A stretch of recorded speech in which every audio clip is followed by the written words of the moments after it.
What is your "you have become the very thing you swore to destroy" moment? At 15 I was a devout Christian.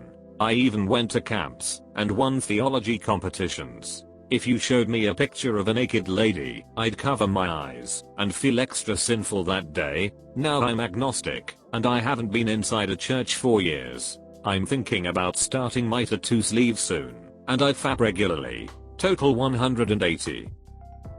When I started liking mustard on things, that was me with ketchup. Hated that stuff with a passion in spite of my love for tomatoes. Then I got pregnant. Whilst pregnant, I walked into a Wendy's and the smell of ketchup hit me full force. I suddenly had the craving and wanted to siphon the ketchup out of the pump with my mouth. Instead I acted rationally and bought a large fry and gleefully enjoyed them with my newfound desire for ketchup. I've become the old man who wants peace and quiet in his home. Also, parking in my driveway when you're not coming to see me is the best way to start a problem with me. I mean, I'm in my 20s, and I feel the same. Someone had the audacity to stick a political sign in my yard, and I was very unhappy. Lots of tutting. My wife told me someone parked in our driveway the other day going to see someone a few doors down. She yelled at him, and he kept asking what the problem was. In retrospect, I wish she would have not said anything and waited until I came home. I would have blocked him in, gone inside, and locked the door. I used to be absolutely against swearing, and now I can't go 2 sentences without saying a curse. When a priest says covered is God's punishment for sins and gets positively tested for covered after that. I've always been about the punk life and espousing anti-corporate ideologies. A few years out of college I was working as a job coach for teenagers with disabilities, so I would dress in business casual to model appropriate work attire. My car that was over a decade old, driven hard, was about to die, so I traded it in. I wanted something with 4-wheel drive and good storage capacity, as I did a lot of camping during the summer, so I bought a used RAV4. My girlfriend at the time was working at a canteen in a VA hospital that sold Starbucks coffee, and she'd bring some packages of grounds home if it was old. Anyways, this all converged one day as I'm listening Anti-Flag and realize I'm in khakis and a button-up shirt, drinking Starbucks while driving myself to work.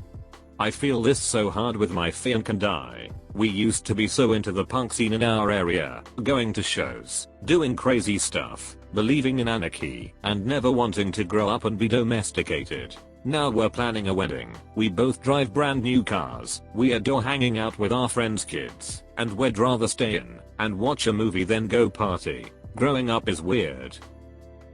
Not destroy, but became the thing I thought I would never be. I grew up with the mentality that if I work my ass off I will get ahead. Was taught that government workers are lazy and that I shouldn't go down that road. I worked in a corporate environment for 10 years and worked my way up the corporate ladder to a senior management position. I became burnt out and depressed from working what felt like 24/7, was treated like a robot, and couldn't turn my brain off work. I would go to bed and wake up reading and writing emails on the phone to and from work. I quit that job and got a management position in government. Work-life balance is amazing. I still work hard, but only during work hours now, haha. I feel like a person again. Edit. Loving all the responses to this. I'm reading everything. Thank you for the encouraging words. I was not expecting this today. Also, thank you very much for the awards. Your post gives me hope. Thank you for sharing your experiences. What was a major turning point for you? Realizing how badly it was affecting my mental and physical health, plus my relationships inside and outside of work. Not spending quality time with my wife and kids. Never being able to take a proper vacation, or enjoying the weekends and evenings. Biggest turning point was realizing how underappreciated and undervalued I was. I was a number, and numbers are replaceable. I work in retail. Once I had to ask to see the manager because a worker was refusing a refund, even though I had my receipt. The item was in perfect condition, and it was within the warranty. I was at a different store, so no one knew I was an actual employee for the company, and the manager realized the worker legit just never got taught how to do a return, and was just refusing any returns because he didn't want to ask a manager, so technically I helped. The guy butt hurt my soul to get someone to call the manager over for me.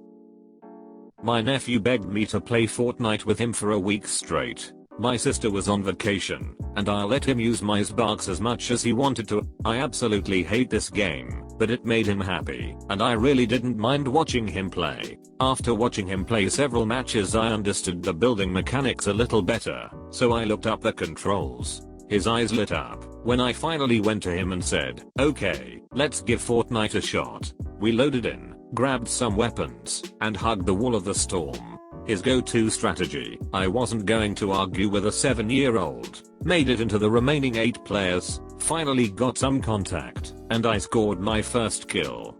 Before I knew it, there was just us and one other player. He was clearly skilled. He took me down to the ground. As I'm bleeding out near death, my nephew blasts this guy with an RPG. "Leave my uncle alone." Boom. Victory. In my very first match.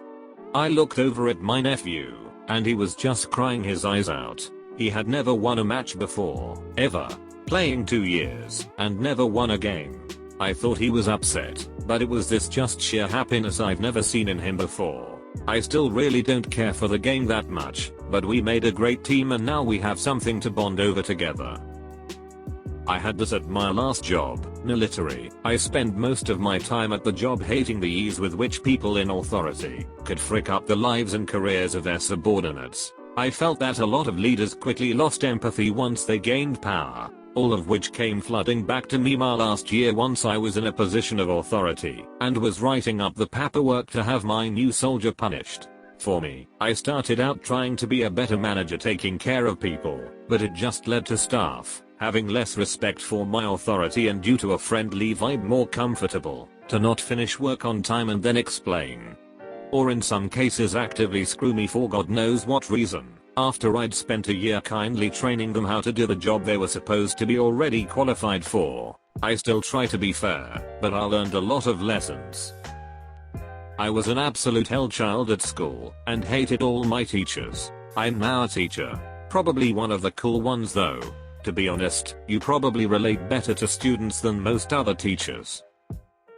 As a long-term server/bartender or manager, I hate having to send my food back. It has to be like totally effed up. I like my steak rare, but if it's overcooked up to like mid-well, I can still enjoy it. Might need some kind of sauce if it's MW. But I was at a high-end restaurant and my rare steak that cost like $50 was burned to shit. I had to speak up. I was as nice as I possibly could be, but still felt like a monster. I'm partial to rare steak as well, and I was a server for years, so I totally understand where you're coming from. I feel if you have to send food back, the nicer the place, the less you have to feel bad about it. They want you to have an enjoyable experience, so you'll come back, and so you'll speak well of them to your friends. They'd much rather redo your meal than have you leaving unhappy with your food. When I was a kid, I railed against smoking weed. I would tell people about how it makes people unfocused, unmotivated, and lazy. I even participated in school projects where we made videos about how bad marijuana is. Now, I smoke pretty much every day. Many of my friends tried weed for the first time because of me, and I've become very unfocused, unproductive, and lazy. Went to grad school for geophysics and my thesis was geothermal energy resource scouting. Immediately was offered a very high-paying job for the oil and gas industry. I ended up turning it down to stay green, but oh man, that was a tough decision. When I promised myself I wouldn't end up like those lazy good-for-nothing kids that don't have a job, still live in their parents' house, and do nothing but sit around all day. Guess who does all that? Me. Same. To be fair, I graduated college right before COVID hit, and that put a dent on my plans to move out somewhere where the lockdown is more serious. I work part-time and want to move out so badly, but am just waiting for the right time. When I hated my dad's abuse for years and years and years to a point where I developed CPTSD, and as an adult I swore I'd never let myself get to that point. But just last month my best friend of 6 years blocked me on everything one day, and I found she had made a post on AskReddit expressing how disrespectful, toxic, and stressful I was. She had told me at one point, you seem to really hate the abuse you've been through, but you don't realize how similar you are to him. I've been spending the last 2 months being unable to sleep knowing that I'll let myself get to this point and I've just been isolating myself from people now. I've been beating myself up every day over those words, because even though they hurt a lot, there was a reason she ran off from speaking to me. Edit. I'm honestly shocked by the amount of replies I've received from this. I genuinely had no idea that this little post would get people to want to help me. I keep finding myself as a lost cause because of how things have been recently, and I've given up because for a while I've had no idea how to fix my problems, really, but you guys are really cheering me up with the messages. Seriously, like, I have a hard time seeing myself in a positive light. Nobody deserves cruel treatment, but I will do my best to get the necessary help I need. I appreciate you all for responding and giving me helpful tips. I truly need it, honestly. I feel like I've hit a dead end for a while now, and it's been really hard. At least you're trying to change, but nothing's gonna change if you go from abusing others to abusing yourself. Try getting a therapist, if you can afford one, or if you aren't seeing one currently. As a teenager I was a pop punk, hated the government, loved anarchy, did tons of drugs, swore I'd never be one of those mainstream sheep. Now I work in an office for the government. I don't do drugs. I own a house, own stocks, think about my retirement portfolio. Yeah, I sold out, but of my friends who never did, 2 died of odds and 1 is 40 years old working the night shift in a gas station for minimum wage. If that's what I had to look forward to, I'm okay with being a sellout. Yeah man, growing up is okay. I still get called boring by my deadbeat ass old friends from back home. It's okay. Boring can also imply stable, reliable, and secure. I'm happy being a boring person equals